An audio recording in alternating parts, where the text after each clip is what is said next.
Queridos alumnos y alumnas, bienvenidos al último video de la última clase de Flujo de Redes. En la clase de hoy vamos a estudiar el problema de ruteo de vehículos. Vamos a plantear una formulación exacta para resolver el problema y vamos a discutir de qué forma las heurísticas del TSP se pueden extender para funcionar también sobre un problema de ruteo de vehículos. Sin más preámbulo, entonces, comencemos.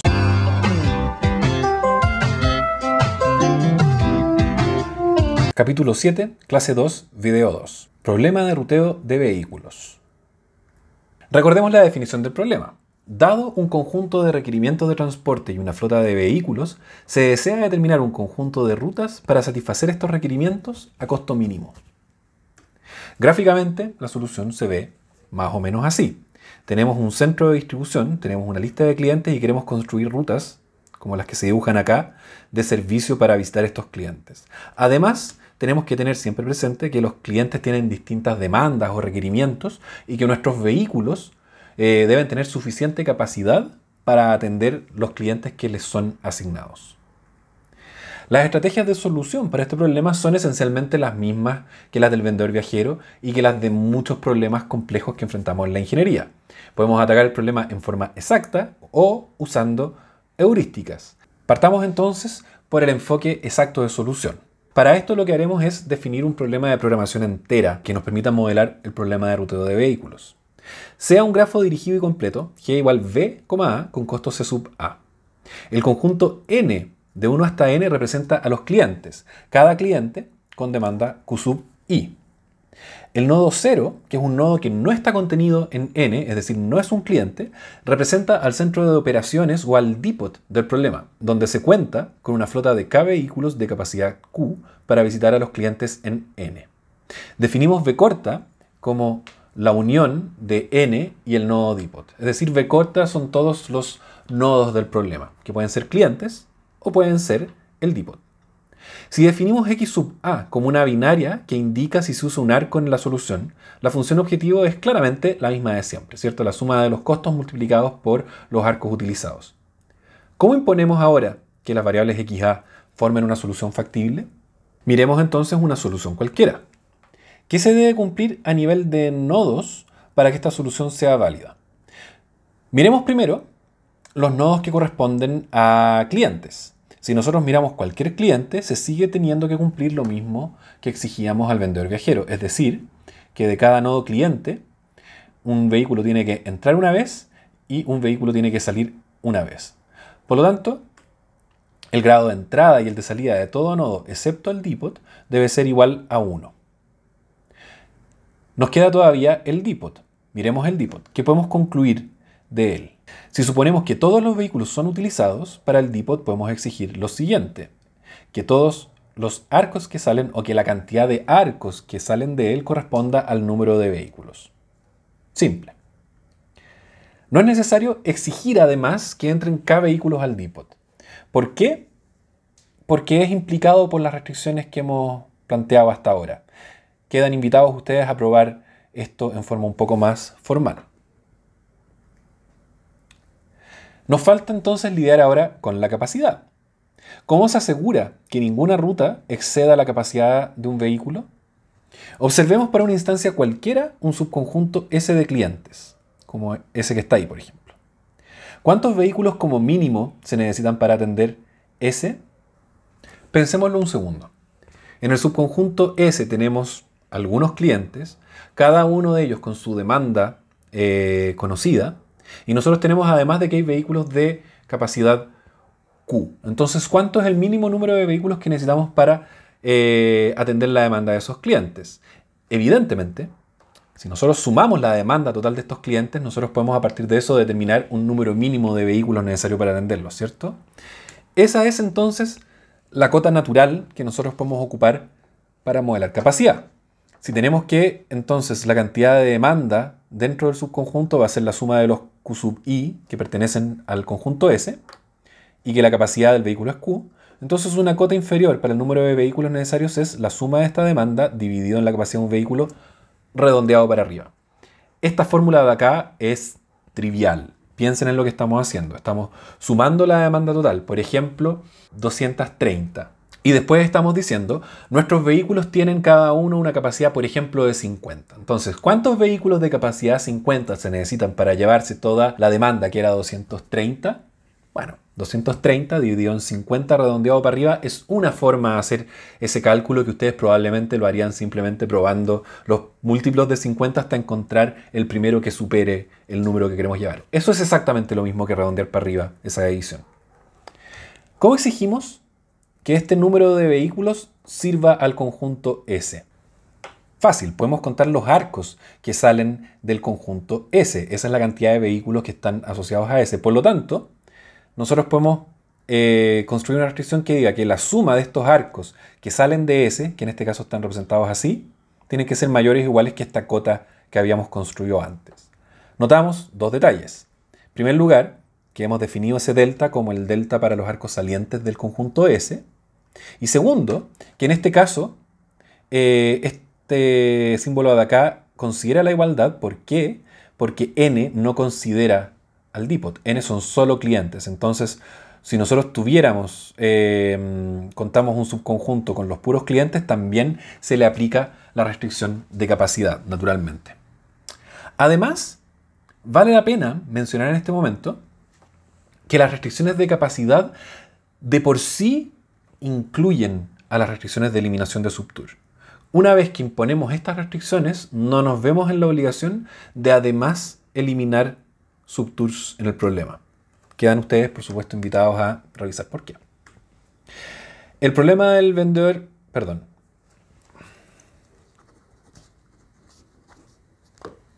El problema de ruteo de vehículos entonces puede ser planteado como un problema de programación entera de la forma que se muestra acá. La misma función objetivo de siempre, las restricciones de conservación o restricciones de grado de los clientes, la restricción de grado a nivel de dipot, una restricción de capacidad para cualquier subconjunto de clientes que nosotros podríamos tomar y las restricciones de binariedad. Evidentemente, este problema también puede ser abordado con la estrategia similar a la anterior, que es relajar primero estas restricciones que también están asociadas a subconjuntos, por lo tanto su cantidad es bastante elevada. También, y linealizando esta restricción de acá y aplicar un método similar al que se ocupa para el vendedor viajero. Hablemos entonces ahora de algunos de los métodos heurísticos que existen para resolver el problema de ruteo de vehículos. Al igual que en el problema del vendedor viajero, tenemos dos principales tipos de heurísticas. Las heurísticas de construcción y las heurísticas de mejora. Y se ocupan de la misma manera. Queremos construir soluciones para después tratar de mejorarlas. Veamos entonces algunas heurísticas de construcción para el problema. Existen muchas formas, naturalmente, de construir soluciones para el problema de ruteo de vehículos. En primer lugar, está la posibilidad de extender las ideas del vendedor viajero al problema de ruteo de vehículos, extendiendo entonces la estrategia del vecino más cercano o quizás de las heurísticas de inserción. Para poder hacer esta extensión en forma correcta, obviamente hay que tener mucho cuidado con la capacidad de los vehículos. Y de hecho, en la práctica muchas veces hay que tomar alguna política un poco más flexible con el tema del número de vehículos, porque a pesar de que a veces el problema puede ser resuelto con la cantidad de vehículos disponibles, las heurísticas no son capaces de encontrar ni siquiera soluciones que ocupen el número correcto de vehículos. Y tenemos que ir mejorando las soluciones con exceso de vehículos de otra manera. También existen otras técnicas que son específicas para el problema de ruteo de vehículos. La primera de estas es el algoritmo de Clark y Wright, que recibió una mención en el video sobre el vendedor viajero porque, a pesar de ser una heurística que nació o fue concebida para resolver problemas de ruteo de vehículos, también podemos aplicarla para el vendedor viajero, porque el vendedor viajero al final es una versión simplificada del problema de ruteo de vehículos. Otras dos estrategias aplicables para resolver problemas de ruteo de vehículos consisten en Pack First, Route Second o viceversa, Route First, Pack Second. Vamos a ver inmediatamente de qué se tratan ellas también. Comencemos entonces por Clark y Wright. Clark y Wright lo que dice es, si tenemos dos rutas actuales de los vehículos y podemos combinarlas, entonces nos conviene combinarlas si es que nos generan un ahorro. ¿Y cuál es este ahorro? Bueno, el ahorro va a ser lo que se obtiene de eliminar estos dos arcos y de agregar ese arco de ahí arriba. Cuando nosotros tenemos una solución donde hay muchas rutas al mismo tiempo, distintas rutas que pueden ser combinadas van a tener distintos ahorros. Entonces Clark y Wright lo que nos dice es, trata de siempre buscar o de privilegiar las combinaciones o las consolidaciones que nos permiten ahorrar más. Supongamos entonces que conocemos un dipot en la red que se llama nodo 0 y vamos a partir pensando en una solución donde todos los nodos de la red, excepto el 0, son visitados directamente desde 0 con ida y vuelta, con un vehículo distinto. Entonces esa va a ser nuestra primera solución, esas van a ser nuestras primeras rutas y esas son las rutas que nosotros vamos a ir combinando en función de que los ahorros sean favorables. Entonces, ¿de dónde sacamos los ahorros? Los ahorros los vamos a calcular todos con respecto a esta primera solución y después vamos a ocupar esos ahorros para ver cuáles son los arcos que vamos a tratar de incorporar en la solución, cuáles son las rutas que vamos a tratar de consolidar. Entonces, si esta es nuestra solución inicial, donde estamos desde 0 visitando al nodo I y volviendo, y visitando al nodo J y volviendo, y lo queremos convertir en una única ruta que consolide estas dos, ¿cuál va a ser el efecto? ¿Cuál va a ser el ahorro? Nos estamos ahorrando uno de estos arcos y estamos pagando uno de estos arcos. Por lo tanto, el ahorro va a ser C0I más C0J, los arcos que estamos eliminando de acá, menos C1J, que es el arco que estamos agregando acá. Podemos resumir entonces el algoritmo de Clarke y Wright de la siguiente forma. Primero, definimos el centro de distribución como nodo 0. Segundo, para cada par de nodos que no sean el centro de distribución, podemos calcular el ahorro ocupando la fórmula de los ahorros que recién construimos. Y tercero, vamos a ordenar los arcos en forma decreciente según su ahorro. Es decir, vamos a partir con los mayor ahorro y después vamos a seguir para abajo. Y vamos a consolidar las rutas en orden de ahorro, cuidando siempre de no formar subtours ni de dejar nodos con grado mayor que 2. En otras palabras, cuidando de no romper la solución que llevamos hasta el momento. Veamos un ejemplo. Tenemos esta instancia de acá, euclidiana, donde se entregan las coordenadas de los nodos simplemente para calcular a continuación las distancias y las demandas de cada uno de estos clientes. Y vamos a decir que nuestros vehículos tienen capacidades para 2000. Calculamos entonces la matriz de distancia, trivial, teorema de Pitágoras básicamente, y conociendo las distancias, podemos entonces ahora calcular la fórmula de los ahorros. Entonces, calculamos los ahorros con la fórmula que entregamos recién y deberían dar lo siguiente. Y ahora, entonces, rankeamos estos ahorros de mayor a menor. El mayor ahorro, por ejemplo, es este 57, que provendría de consolidar 2,3, 41 de consolidar 1,5. Entonces, ahora vamos a revisar en forma ordenada esta lista y tratar de hacer primero esas consolidaciones. Partimos de una solución donde cada cliente es una ruta. Marcamos también en la ilustración la ocupación de cada uno de los vehículos de forma de poder calcular fácilmente si es que una consolidación eso no es posible. Entonces, partimos por revisar el par de nodos de mayor ahorro, que son el 2 con el 3. Entonces vamos a ver el 2 y el 3 y nos preguntamos si es que estos dos se pueden consolidar en la misma ruta. Y la respuesta es que sí. La ruta que queda es esa, y su ocupación total es 1521 de los 2000 de capacidad total que tenían. Pasamos al segundo de la lista, que es ese arco que está allá abajo. Consolidamos porque es posible. Pasamos al tercero. ¿Es posible consolidar estos dos? Es posible consolidarlos. Y ahora seguimos para adelante y llegamos a que ninguna de las otras dos consolidaciones es factible. En este ejemplo, por ser un ejemplo pequeño y sencillo, nos dio que los primeros 3 intentos nos llevaron directamente a la convergencia en el algoritmo, pero por supuesto que esto no siempre va a ocurrir de esta manera en instancias más complicadas. Pero esto sirve de ilustración. Otra estrategia es la que se conoce como Pack First, Route Second, que lo que hace es dividir a los clientes formando zonas, haciendo un barrido circular, a pesar de que barrido circular es solamente una de las formas de dividir a los clientes en zonas. ¿Sí? La esencia de esto es que primero zonificamos y después hacemos las rutas.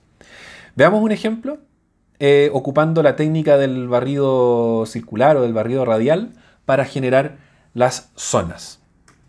Partimos dibujando ahí la frontera de la primera zona, cuando el ángulo es 0, y hacemos crecer el ángulo del dipot incorporando clientes en esta tajada en forma ordenada. Entonces el primer cliente que se ingresa al primer pack, al primer vehículo, es el cliente número 4 y que le agrega una demanda de 6 al vehículo. Noten que la capacidad total es 14.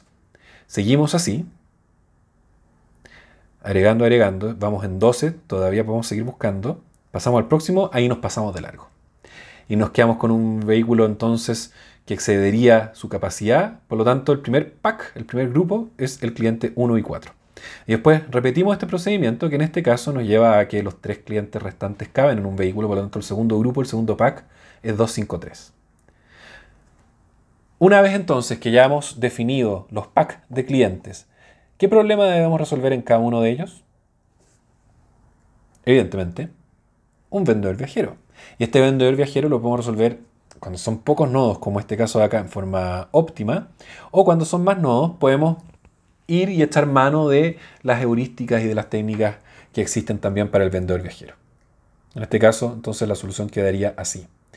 Veamos ahora la segunda estrategia, la de Route First, Pack Second. Route First, Pack Second consiste en hacer primero una buena ruta y después dividir en packs. Entonces la primera ruta que nosotros hacemos no considera capacidad y hacemos un gran vendedor viajero pasando por todos los clientes y después lo vamos subdividiendo en grupos que respeten la capacidad de los vehículos.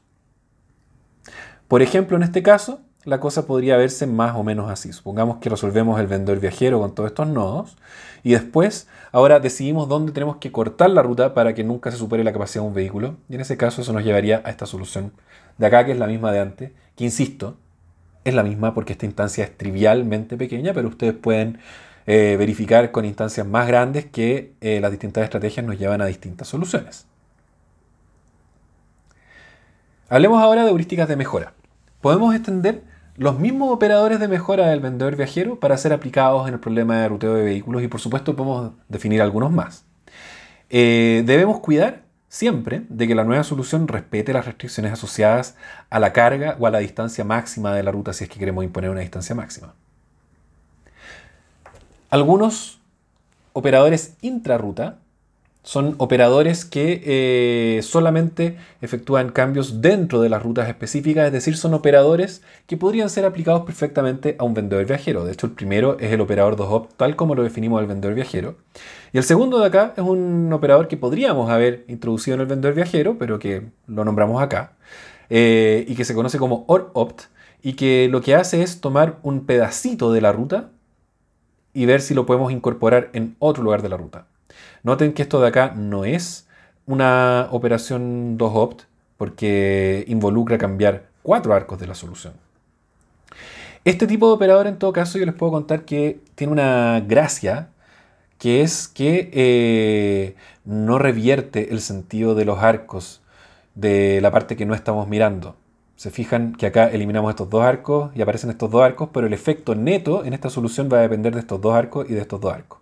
A diferencia del 2opt, que en el caso dirigido, como el que estoy ilustrando acá, obliga a revertir algunos arcos, que no son exactamente los que estamos analizando, pero que sí van a tener un efecto en los ahorros que se obtienen. Y eso puede ser particularmente molesto entonces en instancias asimétricas, que no son lo más común cuando nosotros trabajamos con problemas de ruteo de vehículos, pero que puede ocurrir también. Bueno, además de los operadores intrarruta, naturalmente, para mejorar bien una solución, nosotros necesitamos permitir de alguna forma que nuestra heurística de búsqueda o que nuestra mejora cambie clientes de vehículos, porque si no nos vamos a quedar con el mismo pack, en el fondo, con la misma solución de la asignación de clientes a vehículos, y esa puede ser mala, la con la que estamos trabajando. Entonces necesitamos también diseñar operadores que cambien eso. Estos son operadores que se conocen como interruta. Acá yo les ilustro uno en particular, el 2opt asterisco, que al igual que el 2opt común y corriente, lo que hace es tomar 2 arcos, eliminarlos y ponerlos en otra posición. Y en este caso ese descruce puede llevarnos a una solución que reasigna los clientes a diferentes vehículos. Enfatizo, sí, que es muy importante tener mucho cuidado con la capacidad de los vehículos cuando uno hace este tipo de operaciones. Otros operadores interruta también populares son el operador cross exchange, que lo que hace es intercambiar porciones de rutas entre sí, ¿sí? Sacar un pedacito de una ruta en un lugar, un pedacito de otra ruta en otro lugar y cambiarlos de vehículos. Y el path relocation, que es muy parecido al OR-opt, que es tomar un pedacito de ruta y ver qué pasa si lo ponemos en otro lugar con otro vehículo. Una gran debilidad de los algoritmos de búsqueda local, como los que hemos estudiado en la clase de hoy y en el primer video de la clase de hoy, es que suelen convergir en forma determinística a un óptimo local. ¿sí? Uno toma una solución inicial, pero la mejoramos, la mejoramos, la mejoramos y siempre vamos a terminar cayendo en la misma solución. Entonces, ¿qué podemos hacer para escapar de un óptimo local? Para ver si es que podemos encontrar mejores soluciones todavía y no encontrar siempre la misma. Hay distintas técnicas. Se puede saltar a distintas partes del dominio. O sea, me quedé estancado, entonces parto de nuevo desde otra solución. ¿Y de dónde saco otra solución? Con los algoritmos de construcción. Podemos ocupar un distinto algoritmo de construcción o podemos meterle aleatoriedad. ¿Recuerdan que cuando vimos inserción, por ejemplo, les comenté que uno podía hacer aleatoria la construcción en ese momento? Otra técnica es redefinir el vecindario. ¿Recuerdan en el vendedor viajero cuando nos quedamos estancados en una solución que no podía ser mejorada con 2 opt y después recurrimos a 3 opt para seguir mejorándola? Eso es redefinir el vecindario, es buscar una operación un poco más poderosa, que puede ser más costosa de realizar, que puede tener más formas, más combinaciones, pero que nos lleva más lejos y nos ayuda a hacer una mejor exploración del dominio. La tercera, que se las mencioné recién, de hecho, es introducir aleatoriedad en la solución del problema. Existen varias metaheurísticas que son herramientas un poquito más complejas para encontrar soluciones que en la mayoría de los casos involucran en cierta medida algún grado de aleatoriedad. Este tipo de estrategias las vamos a estudiar en el curso de ruteo de vehículos, los que se animen a seguir conmigo. Con eso entonces terminamos la clase de hoy y hemos llegado al final del último video de este curso. Espero que hayan aprendido, que les haya resultado claro y que también, dentro de lo posible, que lo hayan pasado bien y que les haya resultado interesante lo que yo tenía para compartir con ustedes. Me despido entonces de ustedes con un muy fuerte abrazo y quedan, por supuesto, todos ustedes muy invitados a seguir conmigo profundizando en estos temas en el curso de ruteo de vehículos. Cuídense mucho. Hasta pronto. Universidad Católica de Chile presentó Acción, Aventuras y Romance en su espacio